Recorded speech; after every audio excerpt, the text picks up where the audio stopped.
ये सरकार ही इस तरह की बनी है, एक टूथलेस सरकार है जिसके दांत नहीं है और वो कुछ कर नहीं सकती और ना ही इस सरकार को कुछ करने दिया जा रहा है, क्योंकि इसमें अमल दखल बहुत है। उन लोगों को बहुत ही जलन है जो लोग सरकार में नहीं आ पाए, वो इस सरकार को काम नहीं करने देंगे और नहीं करने दे रहे हैं। सही मानों में लोग इसके मुस्तहिक हैं रिज़र्वेशन के, उनके पास रिज़र्वेशन रहनी चाहिए।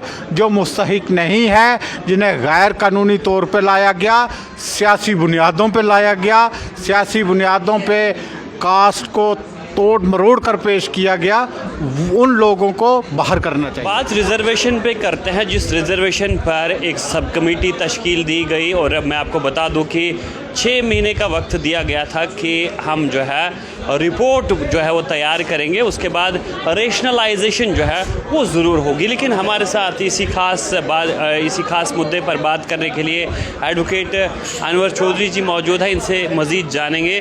सर, क्या कहेंगे जिस तरह से रेशनलाइजेशन का मुद्दा जो है वो काफ़ी देर तक सुर्खियों में रहा, पॉलिटिकल पार्टीज सामने आई, सोशल पॉलिटिकल एक्टिविस्ट सामने आए या फिर स्टूडेंट ऑर्गेनाइजेशन सामने आई, लेकिन इस मुद्दे को किस तरह से देखते हैं? 6 महीने का वक्त जो है वो धीरे धीरे गुजर रहा है, लेकिन क्या इसमें डेवलपमेंट हुई, इस पर क्या कहेंगे?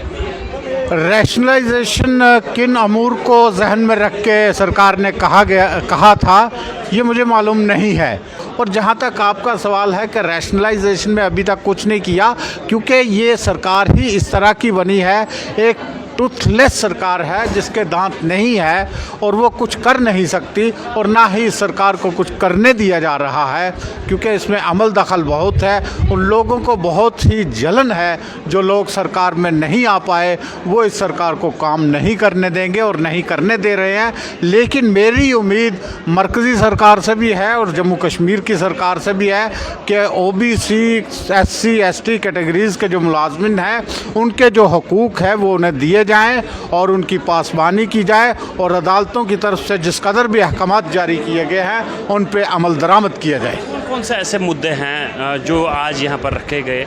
आज यहाँ बहुत सी कैटेगरीज़ के ख़ासकर इलेक्ट्रिकल इंजीनियर्स जो हैं उन्होंने ये प्रेस कॉन्फ्रेंस इसका इनेकाद किया था, और फिर दीगर मुलाजमिन दूसरे महकमों के भी, चाहे वो पुलिस में है, जुडिशरी में है, एडमिनिस्ट्रेशन में है, वो उन मुलाजमों का भी यही यानी तकलीफ़ है, यही दुख है उनका भी कि हमें भी प्रमोशन में हमारे हक नहीं दिए जा रहे हैं और अपॉइंटमेंट में भी, तकर्रियों में भी और तरक्कियों में भी नहीं। और फिर दूसरी ये बात है कि हमें कहाँ पोस्ट किया जाता है जो इनसिग्निफिकेंस पोस्ट होती है, जो गैर ज़रूरी। लेकिन मैं ये बात मानता हूँ कि गैर ज़रूरी कोई भी जगह नहीं होती, किसी न किसी मुलाजिम को वहाँ जाना पड़ता है। लेकिन क्यों सिर्फ SC ST OBC के मुलाजिम ही वैसी जगहों पे जाएं? क्या दूसरी कम्युनिटीज़ के मुलाजमिन नहीं हैं जिनको वहाँ पे तैनात किया जाए? इनको ही क्यों वहाँ इनको भी ऐसी जगहों पे तैनात किया जाना चाहिए जो इम्पॉर्टेंट महकमे हैं, जो इम्पॉर्टेंट जगह हैं, इनको भी वहाँ पे तैनाती का हक है। ये आप मानते हैं कि जो निचले तबके के लोग हैं इनके साथ जो है नाइंसाफ़ी रवा है और हर शोबा ज़िंदगी में नाइंसाफ़ी रवा है, और ये बड़ी गलत बात है। इससे समाज के अंदर कोई अच्छा मैसेज नहीं जाता। उसको दूर करने के लिए ये ज़रूरी है कि इन लोगों को साथ लेके चला जाए और इनको इंसाफ दिया जाए। देखिए, गुज़िश्ता बस आप भी बात करते रहे, रिज़र्वेशन विद इन रिज़र्वेशन के हवाले से एक कैटेगरी जो है वो बनाई गई। उसके बाद जब ये मुद्दा जो है सामने आया तो यहाँ की सरकार ने, नेशनल कॉन्फ्रेंस गवर्नमेंट की हम बात करें, उन्होंने मैनिफेस्टो में भी ये चीज़ रखी कि हम रेशनलाइजेशन करेंगे। उसके बाद भी आप वक्तन फ़वक्तन मीडिया में बात करते रहे, लेकिन क्या आप रिज़र्वेशन में जो रेशनलाइजेशन की बात की जा रही है उसके हक़ में हैं? अब ये है कि रैशनलाइजेशन वो क्या, किस किस्म की चीज़, मैंने पहले ही कह दिया कि उन्होंने क्या जहन में रख के ये किया है। अगर वो ये चाहते हैं कि जनाब SC ST OBC के हकूक़ को मज़ीद पायमाल किया जाए तो वो हमें मंजूर नहीं है। लेकिन जो गैर कानूनी तौर पर लाए गए हैं कवानीन दूसरे लोगों को बीच में लाने के, अगर उनको हटाते हैं तो फिर ठीक है। देखिए, कास्ट सेंसस नहीं हुई, अब मरकज़ी सरकार ने कहा कि जनरल सेंसस के साथ ही अब कास्ट सेंसस भी होगी। आपने देखा गुज़िश्ता दिनों जिस तरह से राहुल गांधी भी सामने आए, उन्होंने कहा कि मैंने बार बार ये डिमांड रखी, मेरी पार्टी ने डिमांड रखी, तो ये सरकार जो है ये जागी। लेकिन आप क्या कहेंगे इस हवाले से, क्या होना? अच्छी बात है, ये इस किस्म की सेंसस होनी चाहिए ताकि लोगों को पता चल जाए, आवाम को पता चल जाए किस तबके की कितनी आबादी है, उसके हकूक़ क्या बनते हैं, किस कदर उसके तनासब से उनके हकूक़ क्या हैं।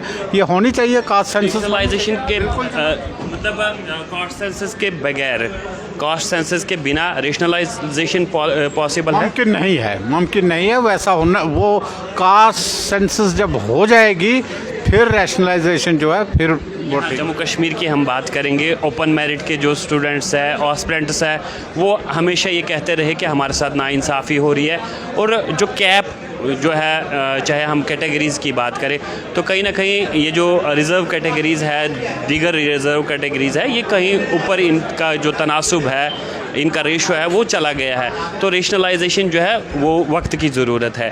तो इस पर आप लेकिन मैं कहता हूं कि जो सही मानों में लोग इसके मुस्तहिक हैं रिज़र्वेशन के, उनके पास रिज़र्वेशन रहनी चाहिए। जो मुस्तहिक नहीं है, जिन्हें गैर कानूनी तौर पे लाया गया, सियासी बुनियादों पे लाया गया, सियासी बुनियादों पे कास्ट को तोड़ मरोड़ कर पेश किया गया, उन लोगों को बाहर करना चाहिए। कैबिनेट सब कमेटी बनी, क्या पॉसिबल है कि इन लोगों के साथ इंसाफ होगा, उन स्टूडेंट्स के साथ इंसाफ होगा जिन्होंने आवाज़ उठाई? आप देखेंगे सब जो कमेटी कॉन्स्टिट्यूट हुई है वो किन मुद्दों को लेकर, और लोगों के क्या वो तमाम तर लोगों के जज्बात को, उनकी बातों को मद्देनज़र रख के और हक़ व इंसाफ के साथ वो इंसाफ करती है या नहीं, वो चीज़ देखी जाएगी। बहुत शुक्रिया। शुक्रिया।